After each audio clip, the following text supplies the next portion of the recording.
రెండు అక్షరాల ఈ పదం చాలా పవర్ఫుల్. ఈగో హట్ అయితే ఒకరి పదవి ఊడొచ్చు, ఇంకొకరు అందలం ఎక్కొచ్చు.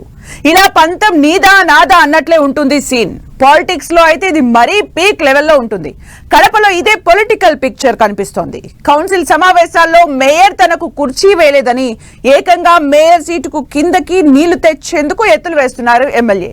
నీ అవినీతి అంతా బయటకు తీస్తా, నీకు మేయర్ పదవి ఎలా ఉంటుందో చూస్తానంటూ సవాల్ చేసి అన్నంత పని చేసేలా దూకుడు పెంచారు ఎమ్మెల్యే. ఇంతకీ ఎవరా ఎమ్మెల్యే, ఏంటా కుర్చీ గొడవ?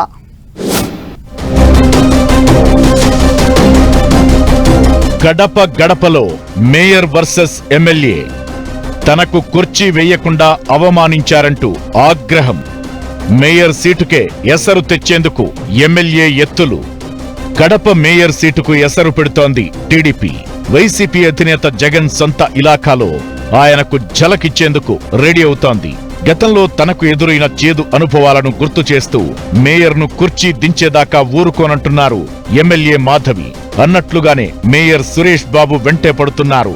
అడ్డగోలుగా అవినీతి చేశారని, ఆ వ్యవహారం మొత్తం బయటికి తీస్తానంటూ కుటుంబ సభ్యుల పేరుతో అతడు కాంట్రాక్టులు చేసి కాసులు కాజేశారని గళమెత్తుతున్నారు.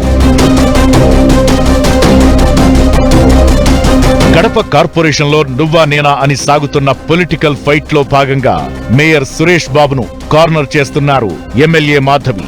సొంత కుటుంబ సభ్యుల పేరుతో కాంట్రాక్టులు చేయొద్దన్న నిబంధనలను ఉల్లంఘించారని ఆరోపిస్తున్నారు.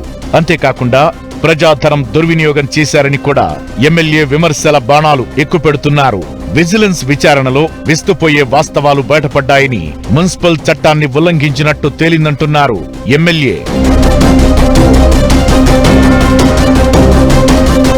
కడప కార్పొరేషన్ సమావేశాల్లో ఎమ్మెల్యేకు chair వేయకుండానే mayor Suresh Babu meeting నిర్వహించడం అప్పట్లో గందరగోళానికి దారితీసింది. కుర్చీ వేసే వరకు ఊరుకునేది లేదని టీడీపీ, ఆమెకు కుర్చీ వేయకుండానే సమావేశం నిర్వహించాలని వైసీపీ కార్పొరేటర్లు పట్టుబట్టడంతో రచ్చరచ్చ జరిగింది.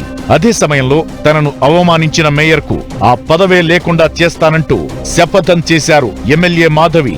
అన్నట్టుగానే కొన్నాళ్లుగా మేయర్ సురేష్ బాబు తీసుకుంటున్న ప్రతి నిర్ణయంపై ఆరా తీస్తూ అతన్ని టార్గెట్ చేస్తున్నారు. ఈ క్రమంలోనే సురేష్ బాబు మున్సిపల్ చట్టాన్ని అతిక్రమించారని ఆరోపణలు చేస్తున్నారు. మేయర్ తన కుటుంబ సభ్యుల పేర్లతో కాంట్రాక్టు పనులు చేశారని చెబుతున్నారు. మేయర్ భార్య జయశ్రీ, ఆయన కుమారుడు అమరేష్ పేర్లపై ఉన్న వర్ధని కన్స్ట్రక్షన్ పేరుతో 55.64 లక్షల పనులు చేశారని విజిలెన్స్ విచారణలో కూడా ఆ విషయం బయటపడిందంటున్నారు. మేయర్ కుటుంబ సభ్యుల పేర్లతో కాంట్రాక్టు బిల్లులు డ్రా చేశారని ఎమ్మెల్యే మాధవి అలిగేషన్స్ చేస్తున్నారు. 15 రోజుల గడువులోగా మేయర్ వివరణ ఇవ్వాలంటూ మున్సిపల్ శాఖ షోకాజ్ నోటీసులు పంపిందని అంటున్నారు టీడీపీ నేతలు. సురేష్ బాబు మాత్రం తనకెలాంటి షోకాజ్ నోటీస్ అందలేదంటున్నారు. ఎమ్మెల్యే మాధవి అయితే ఈ నెల 24 నుంచి 15 రోజుల గడువులోగా మేయర్ సమాధానం చెప్పాల్సి ఉందని అంటున్నారు. ఈ నేపథ్యంలో మేయర్ కు షోకాజ్ నోటీసుల ఇష్యూ ఇప్పుడు కొత్త చర్చకు దారితీస్తోంది. మేయర్ కు మున్సిపల్ శాఖ నోటీసులిచ్చిందా లేదా? ఒకవేళ నోటీసులిస్తే మేయర్ సురేష్ బాబు ఏమని సమాధానం చెబుతారన్న దానిపై రకరకాల డిస్కషన్స్ జరుగుతున్నాయి. ఒకవేళ కుటుంబ సభ్యుల పేర్లతో కాంట్రాక్టులు చేసినట్లు తేలితే మాత్రం మేయర్ సీటుకు ఎసరు వచ్చినట్లేనన్న టాక్ వినిపిస్తోంది. అదే జరిగితే వైసీపీ కోటాలో ఉన్న మేయర్ సురేష్ బాబుపై వేటు తప్పదా అన్న చర్చ జరుగుతోంది. గడప గడపలో టీడీపీ వేస్తున్న స్కెచ్లు ఎంతవరకు వర్కౌట్ అవుతాయో చూడాలి మరి.